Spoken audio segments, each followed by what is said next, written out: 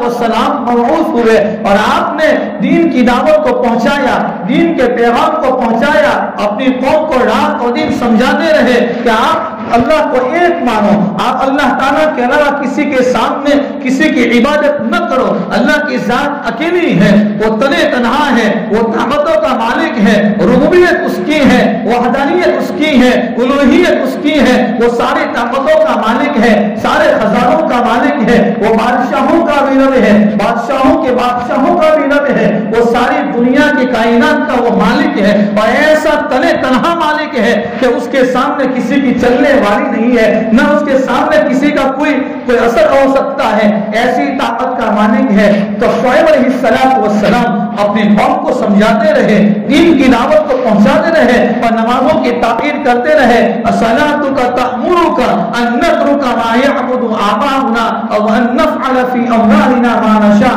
تو قوم یوں کہتی تھی، کیا شعیب تو ہمیں نماز کا حکم کرتا ہے کہ ہم روزے رکھیں، کہ ہم زکوٰۃ ادا کریں، کہ ہم حج کے فریضوں کو ادا کریں، کیا ہم اپنے دوسرے معبودوں کو چھوڑ کر ایک تنے تنہا مالک کی عبادت کریں؟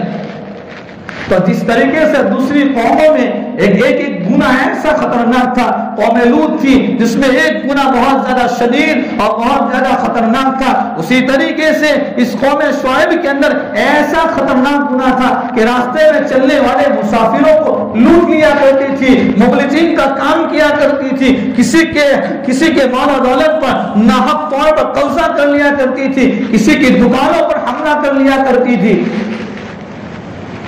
لیکن پیغمبر سمجھاتے رہے، قوم اپنی اس حرکت پر اور اس کرتوت پر تلی رہی، تو حق تعالیٰ جل شانہ نے اس جیسی قوم کو ہلاک کرنے کا پروگرام بنایا۔ جب بارش نہیں ہو رہی تھی، بہت پریشان تھے، کیا کیا جائے؟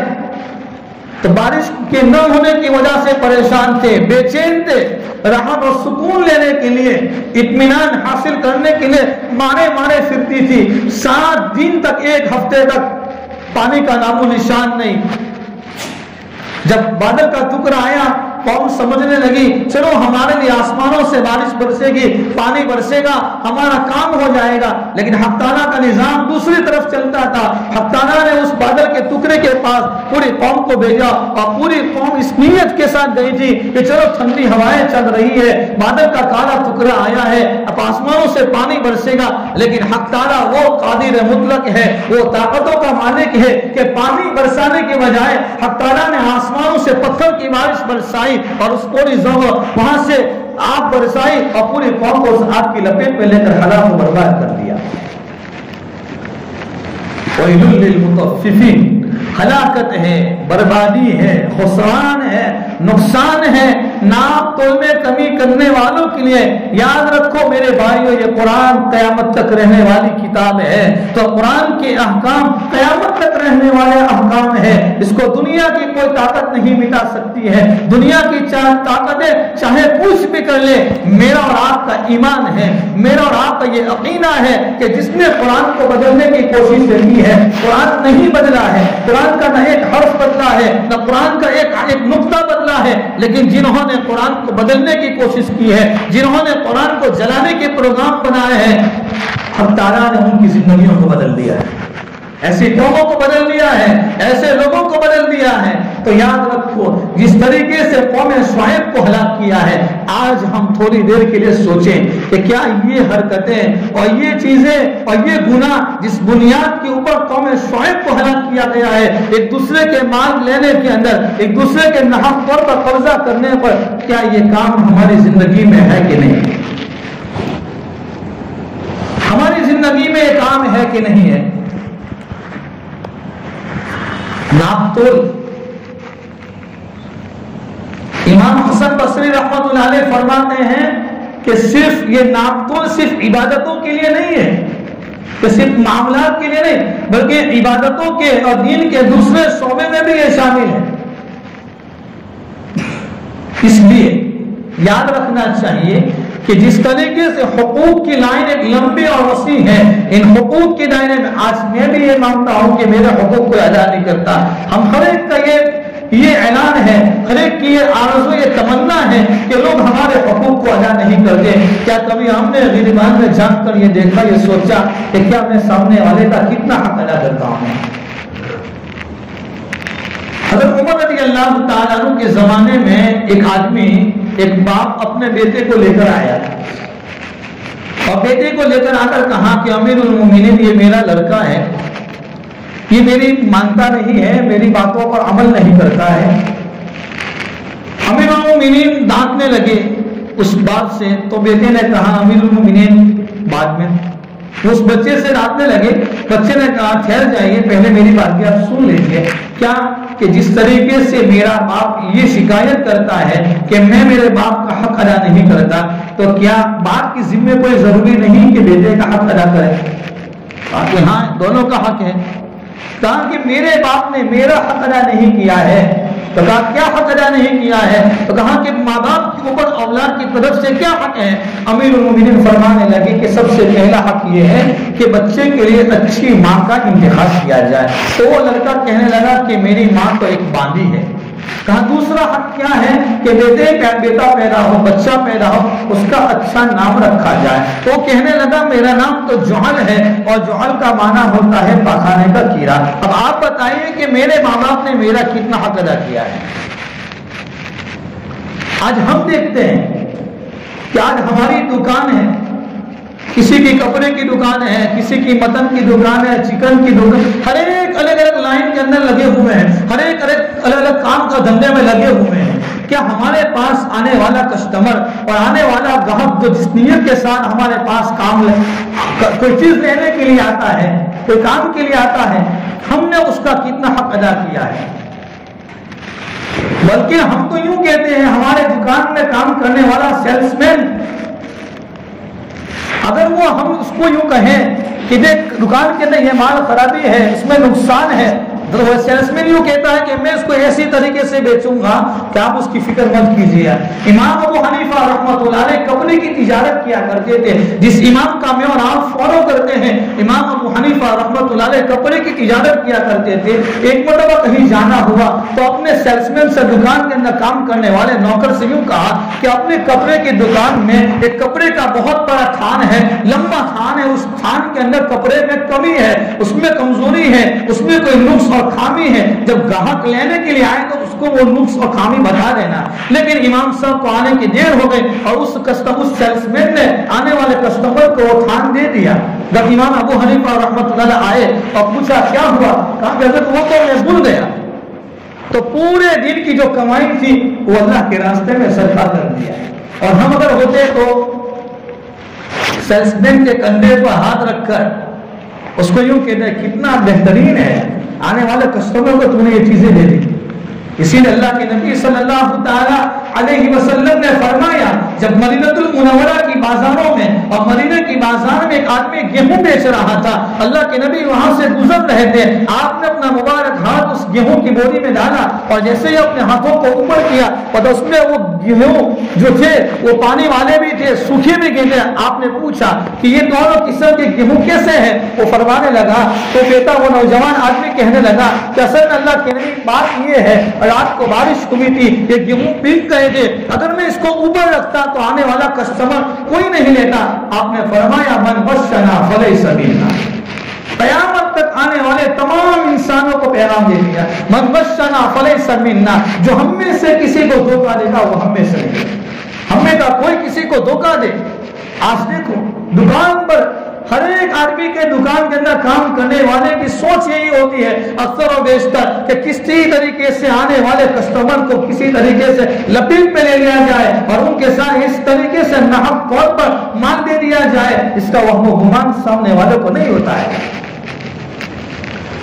من غشنا فلیس منا، قوم سعود اسی طریقے سے ہلاک و برباد ہوئی ہے۔ آج ہم دیکھیں علامہ کمال الدین تمیمی رحمت اللہ علیہ نے حیات الحیوان میں ایک واقعہ نقل کیا ہے کہ چند قبیلے کے لوگ حج کے لیے جا رہے تھے اور حج کے سفر میں تھے. جیسے ہی حج کا سفر پورا ہوا, حج کے فریضے سے فارغ ہوئے, تو اس قافلے کے اندر سے اس ٹور والوں میں سے ایک آدمی کا راستے میں انتقال ہو گیا. آپس میں مشورہ کرنے لگے کیا کیا جائے, اس کو غسل دے دیا جائے, کفن پہنا دیا جائے, لیکن کفن دفن کے بارے میں کیا مسئلہ ہے, سوچا جائے. آپس میں مشورہ کر وہی جنگل میں ایک جگہ پر قبر کھودی. جیسے ہی قبر کھودی اور کفن دفن وہ جنازے کی نماز پڑھنے کے بعد جب اس جنازے کو لے جایا گیا قبر کے پاس, علامہ کمال الدین دمیری فرماتے ہیں, کتابوں میں لکھا ہے کہ جیسے اس جنازے کو اس قبر کے پاس لے جایا گیا تو قبر کے پاس لے جایا گیا تو قبر کے اندر ایک بہت بڑا اژدہا تھا. تو واپس وہ قبر میں دفن نہیں کیا, الگ ہو گئے. دوسری قبر کھودی تو یہ اژدہا واپس دوسری قبر میں پہنچا. تیسری قبر کھودی تو یہ اژدہا واپس تیسری جگہ پہنچا. بہت پریشان تھے, کیا کیا جائے. امیر صاحب نے اس ٹور والوں میں سے جو امیر تھے, جو ذمہ دار تھے, اس نے آپس میں مشورہ کر ایک دو آدمی کو مکہ المکرمہ فتویٰ پوچھنے کے لیے بھیجا. وہاں فتویٰ پوچھا گیا کہ ہمارا ٹور, ہمارا قافلہ حج کے فریضے سے فراغت ہونے کے بعد اپنے علاقے میں جا رہا تھا, راستے میں ہمارے قافلے میں سے ایک آدمی کا انتقال ہو گیا ہے, معاملہ یہ ہے. تو وہاں سے جواب آیا کہ آپ اس کو اسی حال میں دفن کر دو. اگر آپ اس کی قبر کھودنے کے لیے پورا جنگل کھودیں گے تو پورے جنگلوں میں سانپ اور بچھو نظر آئیں گے. ٹھیک ہے, ایک قبر کھودی گئی اور اس میں اوپر سے اس جنازے کو, اس ناش کو ڈال دیا گیا. سانپ نے, اس اژدہا نے اس مردے کی زبان کو کھینچا اور کھینچنا شروع کیا. ان لوگ وہاں سے بھاگے اور جیسے ہی اپنے علاقے میں پہنچے ہیں, وہاں جا کر اس کے گھر پر گئے اور ان کے گھر پر جا کر دستک دی. ان کی بیوی سے کہا, سلام دعا کیا اور کہا کہ راستے میں ہم آ رہے تھے, آپ کے شوہر کا انتقال ہو گیا, آپ کے شوہر کی زندگی کے احوال کیسے تھے. وہی بھی کہنے لگی قافلے والوں سے کہ میرا شوہر بڑا نیک نمازی تھا, بڑا لمبی داڑھی والا, روزے دار, سب کچھ کرتا تھا. فرمایا معاملہ کوئی گڑبڑ ہے. کیا بات ہے. جب راستے میں انتقال ہوا اور اس کو دفن کرنے کے لیے قبر کھودی گئی تھی تو وہاں تو یہ معاملہ تھا. وہ عورت سوچنے لگی, سوچنے کے بعد کہا ہاں ایک بات مجھے یاد آئی کہ میرے شوہر کے پاس دو پیمانے تھے. جب ان کی دکان پر کوئی لینے کے لیے آتا تھا تو دوسرا پیمانہ استعمال کرتا تھا, جب لینے کی باری آتی تھی تو دوسرا, یعنی سامنے والے کو حقوق کو ادا نہیں کرتا تھا. آج ہم اس اللہ کے گھر میں بیٹھ کر ہم گریبان میں جا کر یہ سوچیں کہ کیا ہم نے اپنی زندگی میں کتنے لوگوں کو حقوق کو دبایا ہے. پھر اگر ہم یہ چاہیں کہ ہماری زندگیوں میں سکون آ جائے, راحتیں آ جائیں, برکتیں آ جائیں, اللہ کی رحمتیں ہماری طرف متوجہ ہو, یہ دنیا کے حالات ختم ہو جائے, دنیا کے اندر چین اور سکون اور اطمینان کی فضائیں پیدا ہو جائے, تو سب کے لیے ضرورت اس بات کی ہے کوئی سامنے والا میرا حق ادا کرے یا نہ کرے, مجھے سامنے والے کا حق سب سے پہلے ادا کرنا ہے. کہیں اس حال میں میری موت نہ آ جائے کہ میرے کندھے پر دوسروں کے حقوق پڑے ہوئے ہو. ایک تو حقوق اللہ ہے, ایک حقوق العباد ہے. یہ دونوں حقوق ہے. حقوق اللہ کی تفصیل الگ ہے, حقوق العباد کی تفصیل الگ ہے. حقوق اللہ میں معافی کی گنجائش ہو سکتی ہے, حقوق العباد کا مسئلہ اس سے زیادہ خطرناک ہے. ہم چاہے کتنے بھی بڑے نمازی ہو, کتنے بھی بڑے روزے دار ہو, ہم دیکھیں کیا ہم سے ہماری بیوی راضی ہے یا ناراض. بیوی کے حق ادا نہیں کرتے ہیں, بچوں کے حق ادا نہیں کرتے ہیں, پڑوسیوں کے حقوق ادا نہیں کرتے ہیں, محلے میں رہنے والوں کے حقوق ادا نہیں کرتے ہیں,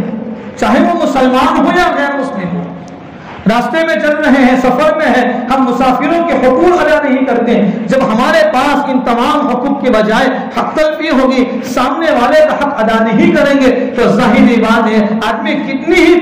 ہی محنتیں کر لے, کبھی برکتیں نہیں آ سکتی ہے, کبھی سکون نہیں آ سکتا ہے, کبھی راحتیں نہیں مل سکتی ہے, کبھی اطمینان نہیں مل سکتا ہے. آج کی اس مبارک مجلس میں یہ نیت کر کے جائیں اور اس نیت کے ساتھ اٹھیں گے کہ انشاءاللہ آج کے بعد موت تک کسی کا کوئی حق میرے کندھے پر باقی نہ رہے. نمازیں پڑھنا اور روزے رکھنا اور زکات ادا کرنا اور ایک دوسرے کے ساتھ معاملات کرنا, اور اس کے بجائے ہم دیکھیں اپنے گریبان میں جان کر کس کا حق میرے اوپر باقی ہے. نیت کرو اس بات کی کہ انشاءاللہ ہماری زندگی کے اندر ہمارے پر کسی کا کوئی ذرہ برابر حق باقی نہ رہے. اور یاد رکھو اس مبارک مجلس سے ایک دوسرا پیغام، ایک دوسرا میسج جو اس ٹاپک سے دور ہے لیکن کچھ فکر میں آیا، دل میں آیا تو وہ آپ کے سامنے پیش کر دوں کہ دنیا کے جو حالات ہیں اور دنیا کے جو اس وقت جو حالات چل رہے ہیں، ان حالات سے کوئی بے خبر نہیں، میں آپ ہم سب جانتے ہیں۔ ان حالات میں ایک میسج کی طرف توجہ دلانا چاہتا ہوں، بہت کام کی بات ہے جو ذہن میں آئی اس لیے آپ کے سامنے ذکر کر دوں۔ وہ بات یہ ہے کہ آج کل ہمارے گھروں کے اندر ہماری بیوی کا، بچوں کا، گھر میں رہنے والے جتنے بھی ممبر، جتنے بھی افراد ہیں، ان کے ڈاکیومنٹس، آدھار کارڈ ہے، پان کارڈ ہے، دوسرے گورنمنٹ کی لائن کے اعتبار سے جتنے بھی ڈاکیومنٹس ہیں، ان میں ہماری طرف سے کوتاہیاں ہیں۔ کوتاہیاں کس بات کی؟ ہمارا کوئی ڈاکیومنٹ صحیح نہیں ہوتا ہے، پان کارڈ میں نام الگ ہوتا ہے، آدھار کارڈ میں نام الگ ہوتا ہے، پاسپورٹ میں نام الگ ہوتا ہے۔ تو آج کی اس مبارک مجلس سے اور اس ممبر کے ذریعے سے یہ پیغام دینا چاہتا ہوں کہ ہم مسلمان ہیں، ہم یہ بے فکری سے زندگی نہیں گزارنے والے، ہم ایک ذمہ دار قوم ہیں۔ ہمیں ایسے حالات کے اندر ہمارے ہر ایک کے گھر کے تمام ڈاکیومنٹس ایسے کمپلیٹ ہونے چاہیے کہ جب ہمیں دین میں، جب کبھی ہمیں رات میں ضرورت پڑے تو ہم وہ بتانے کے لیے ہمارے پاس وہ جواب ہو سکے۔